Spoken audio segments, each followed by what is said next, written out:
స్నేహితులారా, Russia Ukraine యుద్ధం ఇప్పుడు ఒక చాలా కీలక దశలోకి వచ్చింది. బయటికి చూస్తే వ్లాడిమిర్ పుతిన్ నాయకత్వంలోని రష్యా కొంత వెనుకపడుతున్నట్టుగా కనిపిస్తోంది. కానీ ఇది సాధారణంగా కనిపిస్తున్నంత సింపుల్ విషయం కాదు. అసలు గేమిప్పుడు ఫ్రంట్లైన్లో కాదు, లోతుల్లో జరుగుతోంది. యుక్రెయిన్ ఇప్పుడు పూర్తిగా తన స్ట్రాటజీ మార్చింది. వారికపై కేవలం యుద్ధభూమిలో రష్యా సైన్యంతో పోరాడటం కాదు, రష్యా దేశం లోపల ఉన్న ఎనర్జీ ఇన్ఫ్రాస్ట్రక్చర్పై టార్గెట్ చేస్తోంది. ముఖ్యంగా ఆయిల్ రిఫైనరీలు, స్టోరేజ్ ట్యాంకులు, ఎగుమతి పోర్టులు ఇవన్నీ వరుసగా దాడులకు గురవుతున్నాయి. ఒకే రిఫైనరీపై వారం రోజుల్లో 4 సార్లు దాడి జరగటమనేది ఎంత పెద్ద మార్పో మీరు అర్థం చేసుకోవాలి.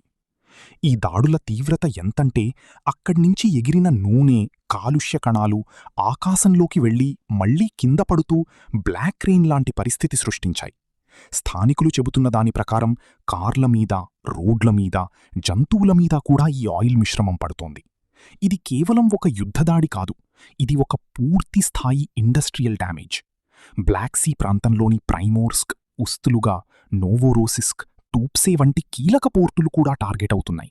ఉపగ్రహ చిత్రాల్లో భారీ అగ్ని ప్రమాదాలు, పొగ, నూనెలీకులు స్పష్టంగా కనిపిస్తున్నాయి. నదులు, సముద్రాల్లోకి ఆయిల్ చేరి పక్షులు, సముద్ర జీవులు కూడా దెబ్బతింటున్నాయి. ఇప్పుడు మీరు ఒక్కసారి ఆలోచించండి, రష్యా యొక్క ప్రధాన ఆదాయం ఎక్కడినుంచి వస్తుంది? ఆయిల్. అదే టార్గెట్ అవుతోంది. వోలోడిమిర్ జెలెన్స్కీ వర్గాల ప్రకారం ఈ దాడుల వల్ల రష్యాకు బిలియన్ల డాలర్ల నష్టం జరిగింది. అంటే ఇది కేవలం ఒక దాడి కాదు, ఇది రష్యా యుద్ధ సామర్థ్యాన్ని బలహీనపరచే ప్రయత్నం. యుక్రెయిన్ చాలా క్లియర్గా ఆలోచిస్తోంది. ఫ్రంట్లో గెలవటం కష్టమైతే వారి జేబును ఖాళీ చెయ్యాలి. ఇక్కడ్నించి అసలు టెన్షన్ మొదలవుతోంది. రష్యా లోపల ఇప్పుడు పుతిన్పై భారీ ఒత్తిడి పెరుగుతోంది. జాతీయవాదులు, యుద్ధాన్ని మద్దతిచ్చే వర్గాలు, బ్లాగర్లు అందరూ ఒకే మాట చెబుతున్నారు. ఇంకా ఎంతకాలం ఇలా చూస్తూ ఉంటాం? గట్టిగా సమాధానమివ్వాలి. అంటే యుద్ధాన్ని ఇంకా ఎస్కలేట్ చేయాలని డిమాండ్ పెరుగుతోంది. అందుకే రష్యా ఇప్పుడు యూరోప్ దేశాలపై కూడా నేరుగా ఆరోపణలు చేయడం మొదలుపెట్టింది. ముఖ్యంగా బాల్టిక్ దేశాలు, లాట్వియా, లిథువేనియా, ఎస్టోనియా వీటి గగనతలం నుంచి డ్రోన్లు వస్తున్నాయని చెబుతోంది. మీరు ఈ సహాయాన్ని ఆపకపోతే మీరు కూడా టార్గెట్ అవుతారు అని హెచ్చరిస్తోంది. అంతేకాదు, యూరోప్లోని డ్రోన్ కంపెనీలను కూడా జాబితాలో పెట్టి మీరు యూక్రెయిన్కు సహాయం చేస్తే మేము మిమ్మల్ని కూడా టార్గెట్ చేస్తాం అని స్పష్టం చేసింది. ఇది చిన్న హెచ్చరిక కాదు, ఇదొక పెద్ద ఎస్కలేషన్ సంకేతం. ఇప్పుడు ఇక్కడ ఒక చాలా ప్రమాదకరమైన పరిస్థితి ఉంది.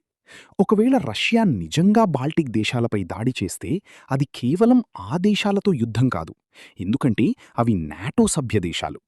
అప్పుడు నాటో ఆర్టికల్ 5 అమల్లోకి వస్తుంది. అంటే ఒక దేశంపై దాడి అంటే మొత్తం నాటోపై దాడిగా పరిగణిస్తారు. అప్పుడు ఈ యుద్ధం యూరప్ మొత్తం వ్యాప్తంగా విస్తరించే ప్రమాదం ఉంది. ఇదే సమయంలో రష్యాలో అంతర్గత పరిస్థితి కూడా సీరియస్గా ఉంది. ప్రతి సంవత్సరం భారీగా జరుపుకునే విక్టరీ డే పరేడ్ను ఈసారి తగ్గించడం చాలా పెద్ద సంకేతం. సాధారణంగా ట్యాంకులు, మిసైళ్లు, భారీ ఆయుధాలు చూపించే ఈ పరేడ్లో ఇప్పుడు తగ్గింపులు చేస్తున్నారు. కారణం భద్రత అంటున్నారు, కానీ అసలు విషయం పరిస్థితి టెన్షన్లో ఉంది. ఇక పుతిన్ 3 రోజుల సీజ్ ఫైర్ ప్రతిపాదించాడు. కానీ వోలోదిమిర్ జెలెన్స్కీ దాన్ని తిరస్కరించాడు. ఎందుకంటే యుక్రెయిన్ దృష్టిలో ఇది నిజమైన శాంతి ప్రయత్నం కాదు. వారు స్పష్టంగా చెబుతున్నారు, మాకు తాత్కాలిక ఆగింపు కాదు, శాశ్వత శాంతి కావాలి. ఇప్పుడు అమెరికా పాత్ర కూడా చాలా కీలకం. జర్మనీ నుంచి సుమారు 5,000 అమెరికన్ సైనికులను తగ్గించడం ఒక పెద్ద నిర్ణయం. ఇది యూరప్కు ఒక సంకేతం, మీ భద్రతను మీరు చూసుకోండి. అంతేకాకుండా యుక్రెయిన్కు మిలిటరీ సహాయం కూడా తగ్గే సూచనలు కనిపిస్తున్నాయి. ఇప్పటికే ఆమోదించిన నిధులు కూడా పూర్తిగా విడుదల కాలేదు. ఇది మొత్తం చూసినప్పుడు ఈ యుద్ధం ఇప్పుడు 3 స్థాయిల్లో జరుగుతోంది.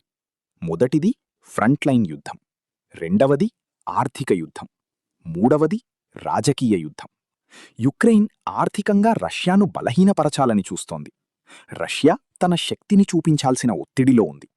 అమెరికా, యూరప్ తమ రాజకీయ ప్రయోజనాల ప్రకారం కదులుతున్నాయి. ఇప్పుడు రష్యా ముందు 2 మార్గాలున్నాయి.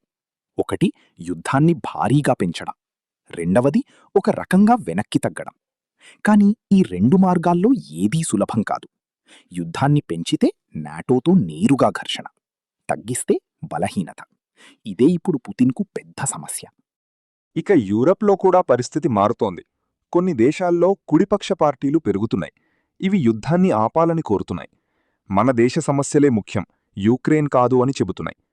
మరోవైపు యూరోపియన్ యూనియన్ మాత్రం రష్యా ముప్పును చూపిస్తూ ఐక్యతను నిలబెట్టుకోవాలని చూస్తోంది. మొత్తం మీద స్నేహితులారా, ఇప్పుడు మనం చూస్తున్నది ఒక క్లియర్ స్టేల్మేట్. ఎవ్వరూ పూర్తిగా గెలవలేకపోతున్నారు, కాని ఎవ్వరూ వెనక్కి తగ్గడం లేదు. యుద్ధం కొనసాగుతోంది, ఇంకా దీర్ఘకాలం కొనసాగే అవకాశమే ఎక్కువ. చివరగా ఒక ముఖ్యమైన విషయం గుర్తుంచుకోండి. ఇది కేవలం రష్యా వర్సెస్ యుక్రెయిన్ యుద్ధం కాదు, ఇది ప్రపంచ శక్తుల మధ్య పోటీ. ఇక్కడ తీసుకునే ప్రతి నిర్ణయం, ప్రతి దాడి, ప్రతి స్పందన ప్రపంచ రాజకీయాలను ప్రభావితం చేస్తోంది. రాబోయే రోజుల్లో పరిస్థితి మరింత క్లిష్టంగా మారే అవకాశముంది. ఒక చిన్న తప్పు నిర్ణయం కూడా పెద్ద యుద్ధానికి దారితీయొచ్చు. కాబట్టి ఈ పరిస్థితిని చాలా జాగ్రత్తగా గమనించాలి.